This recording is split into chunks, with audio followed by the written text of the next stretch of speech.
Il fut l'un des tout premiers écrivains noirs de l'ère moderne. Il était aussi scientifique, astronome et mathématicien, et pourtant son nom a été oublié et ses exploits effacés. Voici l'histoire de Francis Williams. Né à Kingston, en Jamaïque, vers 1690, Williams était le fils d'un esclave affranchi. Un statut extrêmement rare à cette époque qui lui permet aussi de recevoir une éducation classique, géographie, arithmétique, astronomie, latin. Il part en Europe et on retrouve sa trace à Londres en 1716.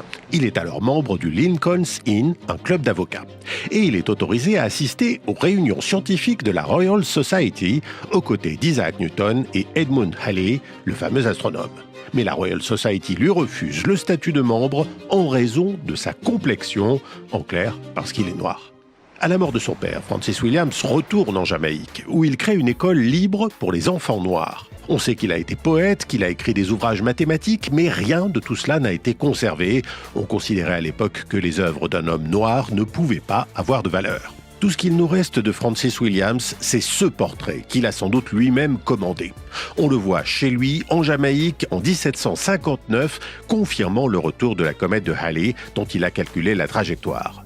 Ce portrait a longtemps été considéré comme une caricature pour moquer un homme noir cherchant à se présenter en gentleman.